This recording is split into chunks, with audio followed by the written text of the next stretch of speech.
Hello everyone, I am Gyanini from Delex Doctrum and I'm here today to discuss about the topic fake news. But what's the first thing that comes to mind when we hear the word fake news? Well, the first thing that crosses my mind is Donald Trump, because the fake news and Donald Trump has been so associated with each other, they're just synonymous to each other.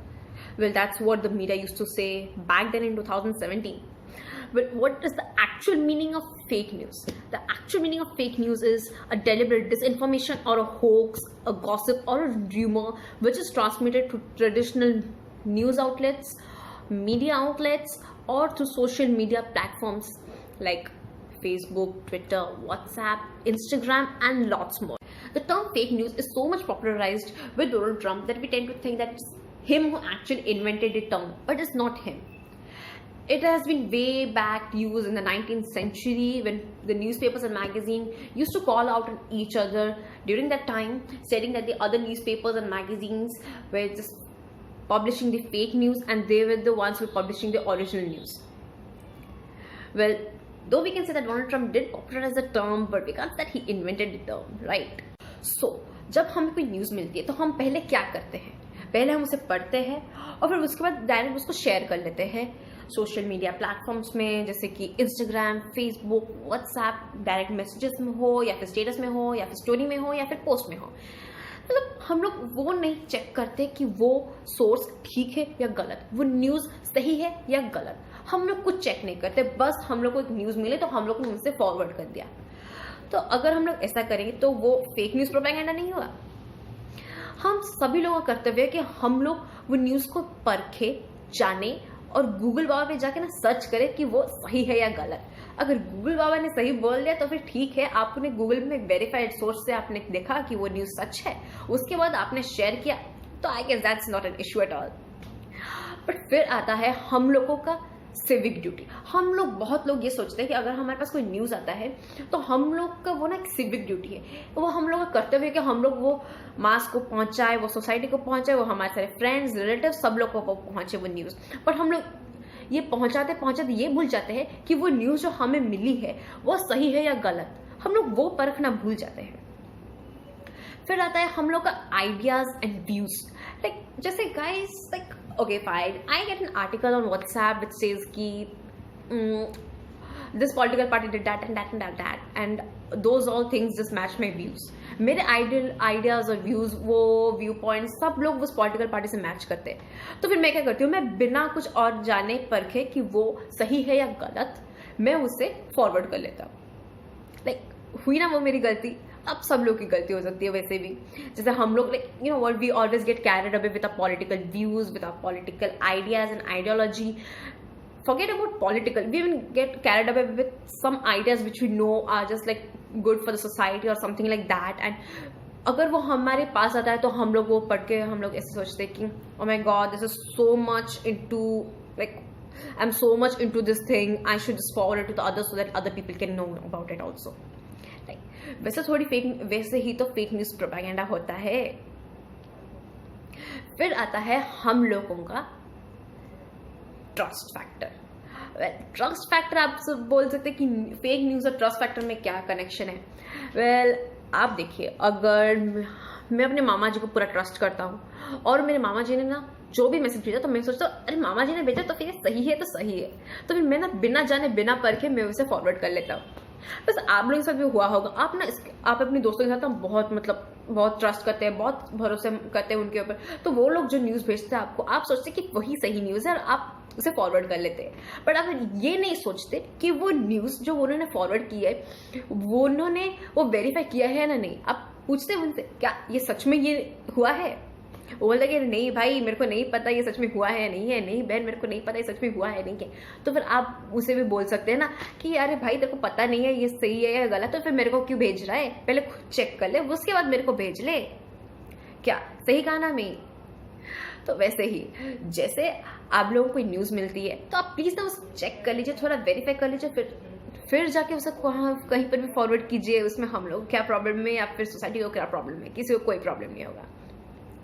Well हम लोग जब ये सारे चीज़ में बात करें, हम लोगों का ना एक और चीज़ हम लोग भूल जा रहे हैं, नेशनलिटी. वेल नेशनलिटी और नेशनलिज्म और क्या करते हैं, देशभक्त। अब जब हम लोग देशभक्ति के आड़ में ना पूरा अंदर घुस जाते हैं किसी चीज में ना, तो हम लोगों को ना वहां से निकलने में बहुत तकलीफ होती है। Of course, we are proud to be Indians and nobody blames that on us because everybody is proud of his or her nation.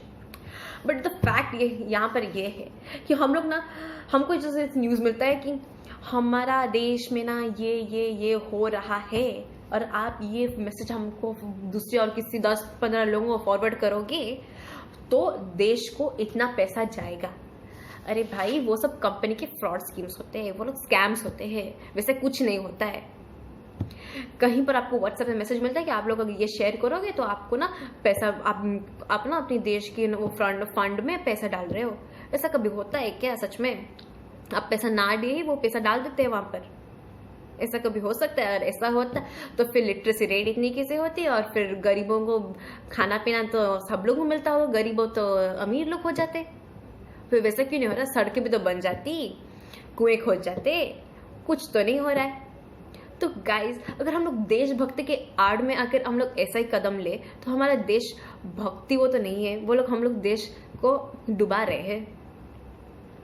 फिर आता है हमारे अंधविश्वास। उनके बारे में जितना कम भी बोले वो इतना ही अच्छा है।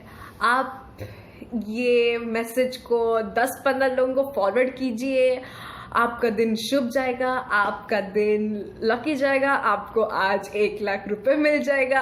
अरे यार, ये सब स्कीम्स है, स्कैम्स है, थोड़ा तो दिमाग खर्च करो। ऐसे कौन सा कंपनी आपको 10 लाख, 1 लाख, 2 लाख दे देगा? आप पहले ये सोचो। फिर आते हैं हमारे घर बैठे डॉक्टर्स, जिनके पास ना ही एमबीबीएस की डिग्री होती है, ना ही कोई लाइसेंस होती है, लेकिन उनको तो डॉक्टर बनना ही है। और वो लोग जिन्होंने पढ़ाई करके एमबीबीएस की डिग्री पाई है, उनका तो कोई कदर ही नहीं है। वो लोग तो वहां बैठे हैं क्लिनिक्स और हॉस्पिटल में मच्छर मारने के लिए। आप ये खा लो, आपका डायबिटीज ठीक हो जाएगा। आप ये खा लो, आपका शुगर ठीक हो जाएगा। आप ये खा लो, आपका ब्लड प्रेशर ठीक हो जाएगा। अरे, आपको होममेड रेमेडीज अपनानी है तो वो अपनाइए जो रिकमेंडेड है मेडिकली। ऐसे कोई भी होममेड रेमेडीज को ना अपनाइए, ये आपके सेहत के लिए खराब है। कितने जनों को याद है 2013 में हुई मुजफ्फरनगर की रायट? बहुत ही दुख बड़ी दास्तान है वो, क्योंकि बहुत सारे लोग मारे गए थे, बहुत सारे लोग उनकी जगह से हिल गए थे, बहुत सारी प्रॉपर्टीज डिस्ट्रॉयड हुई थी, बहुत नुकसान पहुंचा गया था उन लोगों को। वो हुआ क्यों था? किसी को याद है? मेरे को भी याद नहीं था, बट मैंने अभी रिसेंटली न्यूज़ पढ़ा तो फिर मेरे को पता चला कि एक व्हाट्सएप वीडियो सर्कुलेशन से ही ये सब हुआ था। एक वीडियो ने रायट क्रिएट कर दिया। अगर वही वीडियो एक मॉब वायलेशन भी कर सकता है, वही एक वीडियो एक मॉब वायलेंस भी कर सकता है। आप सोच रहे हैं ना, एक वीडियो, एक न्यूज़ जो कि फेक है, वो कितना हानि पहुंचा सकता है। आपको याद है 2016 में हुई डीमोनेटाइजेशन की? और उसके बारे में सब लोग को याद ही होगा, क्योंकि वो तब की बहुत बड़ी ब्रेकिंग न्यूज़ थी। जब डीमोनेटाइजेशन हुआ तब न्यूज़ में ना ये अफवाह चल रही थी कि हमारे वो जो गुलाबी कलर का 2000 रुपये का नोट है ना, उसमें नैनो जीपीएस है, जो कि सिग्नल भेज सकता है और सैटेलाइट सिग्नल कलेक्ट करके आपका लोकेशन बता सकता है। अगर इंडिया इतना ही एडवांस्ड है तो फिर वो डेवलपिंग कंट्री लिखने की जगह ना हम लोग को डेवलप कंट्री लिखना चाहिए। अगर इंडिया के पास इतना ही पैसा है तो फिर वो गरीबों को अपलिफ्ट करने में क्यों नहीं लगाता? सब अफवाहें हैं, ये सब अफवाहें हैं। फिर आती है हमारी कश्मीर की इशू।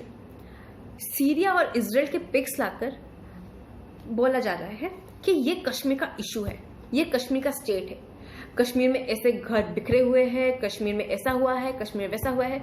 लेकिन वो पिक्स कोई भी वेरीफाइड नहीं है। वो पिक्स सीरिया के है, वो पिक्स इजराइल की है, वो पिक्स इंडिया, पाकिस्तान या फिर कश्मीर का नहीं है।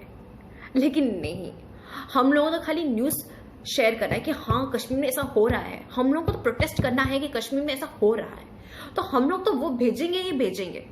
वो चाहे कुछ भी हो जाए, जैसे भी हो जाए, हमें उसका फर्क नहीं पड़ता। लेकिन हमको तो न्यूज़ शेयर करना है तो शेयर करना है।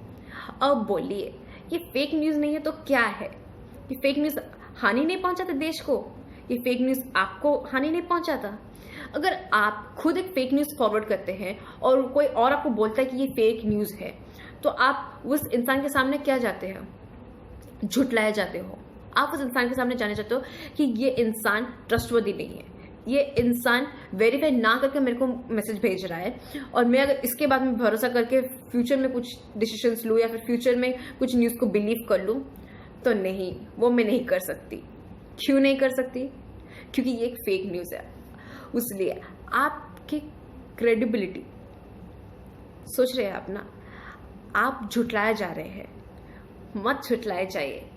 फेक न्यूज़ बढ़ाने से पहले जो भी न्यूज़ आपको आ रही है चेक कीजिए। अगर आप चेक करेंगे तो फिर वो फेक न्यूज़ नहीं कहलाया जाएगा। वो अगर फेक न्यूज़ है भी तो आप उसे फॉरवर्ड ना कीजिए।